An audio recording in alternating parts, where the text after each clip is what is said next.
90+ আশা কৰিছিলো হয়তো কিন্তু ইমান গোলাঘাট জিলাৰ মাজত যে এনেকৈ টপ কৰিম এইটো মই ভবা নাছিলো। আমাৰ হৰপথাৰ অঞ্চলৰ অৰ্থাৎ ধনকি মহকুমাৰ ভিতৰত একমাত্ৰ CBSE মাধ্যমৰ একমাত্ৰ স্কুল অমিত ইণ্টাৰনেশ্যনেল স্কুল আৰু এই স্কুললৈ তেওঁ অষ্টম শ্ৰেণীতে আমাৰ তাত নামভৰ্তি কৰিছে আৰু তেতিয়াৰ পৰাই তেওঁ আমাৰ নজৰলৈ আহে। নমস্কাৰ, মই হেমন্তই আপোনালোক সকলোকে এটি সুন্দৰ ভিডিঅ'তে স্বাগতম জনালোঁ। আহিলোঁ হৰপথাৰ সমজিলাস্থিত পদুমণিলৈ। সদ্য ঘোষিত CBSE দশম শ্ৰেণীৰ চূড়ান্ত পৰীক্ষাত এজন ছাত্ৰ খুব সুন্দৰকৈ উত্তীৰ্ণ হ'ল। আজি তেওঁ খবৰ ল'বলৈ আহিছোঁ। তেওঁ বৰপথাৰস্থিত অমিত ইণ্টাৰনেশ্যনেল স্কুলৰ তেওঁ ছাত্ৰ আছিল। আশা কৰিছোঁ আপোনালোকে ভিডিঅ'টো শেষলৈকে চাব। এইখনে হ'ল ছাত্ৰজনৰ ঘৰ। মই এই মুহূৰ্তত তেওঁলোকৰ ঘৰলৈ সোমাই যাম, ছাত্ৰজনৰ সৈতে কথা পাতিম, পৰিয়ালৰ সৈতে কথা পাতিম। আশা কৰিছোঁ আপোনালোকে ভিডিঅ'টো শেষলৈকে চাব। মই কোনে কোনে ছাত্ৰজনৰ কাষলৈ আপোনালোকক লৈ আহিব বিচাৰিছোঁ। এয়া মোৰ সৈতে জাগৃত নন্দন ভূঞা, আপোনাক স্বাগতম জনাইছোঁ। যোৱাকালি ঘোষিত হ'ল দশম শ্ৰেণীৰ যি CBSE চূড়ান্ত পৰীক্ষাৰ ফলাফল, তাত খুব সুন্দৰকৈ তুমি উত্তীৰ্ণ হ'বলৈ সক্ষম হৈছা। এই মুহূৰ্তত কি ক'বা, কেনেকুৱা লাগিছে? খুবেই ভাল লাগিছে নিশ্চয়, কাৰণ ইমান ভাল এটা ৰিজাল্ট আনিম বুলি নিজেও মই আশা কৰা নাছিলোঁ। 90+ আশা কৰিছিলোঁ হয়তো কিন্তু ইমান গোলাঘাট জিলাৰ মাজত যে এনেকৈ টপ কৰিম এইটো মই ভবা নাছিলোঁ। হয়, যথেষ্ট আমি গৌৰৱান্বিত।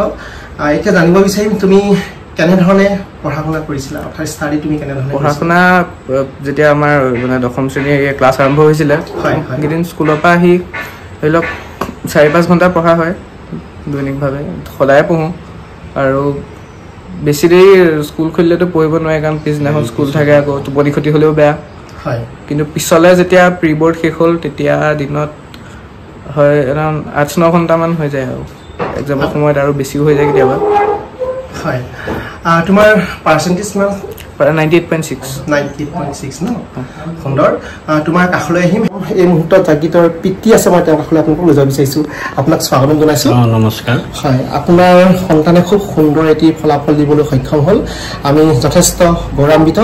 এই মুহূৰ্তত কি ক'ব, আপুনি কেনেধৰণে আপোনাৰ সন্তানক আগুৱাই নিয়াৰ ক্ষেত্ৰত সহযোগিতা আগবঢ়াইছিলে? হয় হয়, তাক সি সৰুৰ পৰাই দেখিছিলোঁ অলপমান, সি সফুৰা ভিত্তিত অল আছামত ছেকেণ্ড হৈছিলে ক্লাছ 6ত। তাৰপৰা গণিত উৎকৰ্ষৰ পৰীক্ষাটো দুবাৰ সি গোলাঘাট ডিষ্ট্ৰিক্টত পজিশ্যন পাইছিলে। আৰু সি পঢ়াটো মানে কি বেচিকেলি সি ক'লে যে হেৰিৰ পিছত টেষ্টৰ পিছৰ পৰা সি মানে খুব এটা মানে 10 বছৰৰ কুৱেশ্যন পেপাৰ একদম কৰি আকৌ সময় মিলাই 3 ঘণ্টাৰ পেপাৰখন সি 2.5 ঘণ্টাত কৰিবলৈ চেষ্টা, যিটো প্ৰেক্টিচ কৰিব লাগে সেইবিলাক কৰিছিলে। আমি তাক যি কিতাপ প্ৰয়োজন মানে যি লাগে বুলি কয় কিতাপ পত্ৰ, বিশেষকৈ কোৰ্চৰে হওক বা অন্যান্য কিতাপেই হওক, যেনেধৰণে লাগে আমি তেনেধৰণে যোগান দি আছিলোঁ। আৰু এওঁ মোৰ মিছেছেও বহুখিনি তাক, তেওঁ আগতে যিহেতু গোলাঘাট VKBত কৰিছিলে, তেওঁ সেই চেণ্ট্ৰেল স্কুলত কৰাৰ কাৰণে কিছুমান কেনেধৰণে লিখিব লাগে কুৱেশ্যনবিলাক, পইণ্ট দিব লাগে কুৱেশ্যনবিলাক লিখোঁতে, তেনেকুৱা ধৰণে তাক কিছুমান গাইড কৰিছিলে।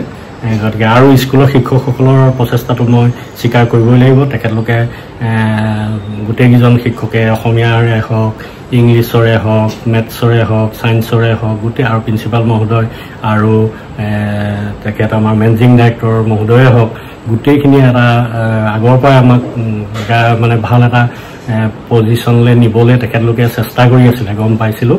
গতিকে মই তাক তেতিয়া কওঁ যে তুমি চোৱা শিক্ষকসকলেও ভাল ধৰণে হেৰি কৰিছে, তুমি সেইটো যাতে সেই পজিশ্যনটো পোৱাগৈ তেতিয়া ভাল লাগিব।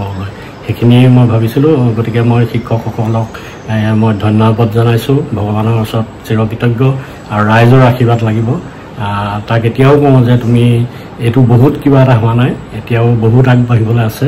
আৰু তাক কওঁ যে শিক্ষকসকলক, জ্যেষ্ঠজনক কেতিয়াও অসন্মান নকৰিবা, শিক্ষকসকলক শ্ৰদ্ধা কৰিবা। তেখেতলোকে যি বুজে, যি জানে, যেনেকৈ যিমানখিনিয়ে তোমাক দিয়ে শিকাবলৈ চেষ্টা কৰে, তুমি সেইখিনি আয়ত্ব কৰিবা।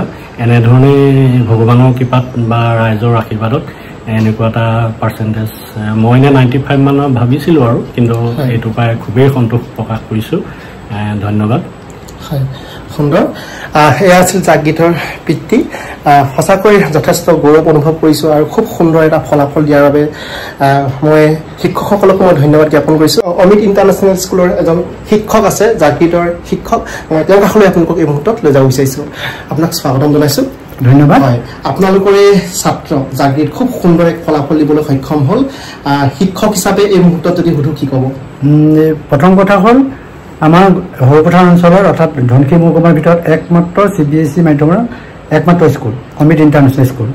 আৰু এই স্কুললৈ তেওঁ অষ্টম শ্ৰেণীতে আমাৰ তাত নামভৰ্তি কৰিছিল আৰু তেতিয়াৰ পৰাই তেওঁ আমাৰ নজৰলৈ আহিছিল তেওঁৰ লগতে আৰু 5-6জনমান ছাত্ৰ ছাত্ৰী আছিল গতিকে তেওঁলোকেও ঠিক সুন্দৰ ফলাফলে প্ৰদৰ্শন কৰিছে কিন্তু চবকে চাই পেলাই আমাৰ জাকিত নন্দনে এই গোলাঘাট ডিষ্ট্ৰিক্টৰ ভিতৰতে টপাৰ হ'বলৈ সক্ষম হোৱাৰ কাৰণে আমি অমৃত ইণ্টাৰনেশ্যনেল স্কুলৰ সকলো শিক্ষক কৰ্মচাৰী সঁচাকৈ গৌৰৱান্বিত গতিকে তেওঁৰ ৰিজাল্টত আমি বহুত সুখী হয় ধন্যবাদ নিশ্চয় আপোনালোকৰ প্ৰচেষ্টা নিশ্চয় শলাগিবলগীয়া মই পুনৰ আপোনালোকক জাগৃত নন্দনৰ কাষলৈ যাব বিচাৰিছোঁ তোমাৰ পৰা মই জানিব বিচাৰিম বৰ্তমান পৰীক্ষা শেষ হৈ গ'ল খুব সুন্দৰকৈ উত্তীৰ্ণ হ'লা পৰৱৰ্তী তুমি এতিয়া কি পঢ়িবা বৰ্তমান মই আমাৰ অমৃত ইণ্টাৰনেশ্যনেল স্কুলতে ছায়েন্স ষ্ট্ৰীমত এডমিশ্যন ল'লোঁ ইতিমধ্যে আৰু আগন্তুক দিনত মোৰ JEE জইণ্ট এণ্ট্ৰেঞ্চ এক্সামিনেশ্যন দিবলৈ মন আছে তাৰপিছত মানে মনটো আচলতে ITLS যোৱা পৰীক্ষাটো দি চাম আৰু আন যোনবোৰ এণ্ট্ৰেঞ্চ এক্সামিনেশ্যন ইঞ্জিনিয়াৰিং লাইনত সেইবোৰো দিম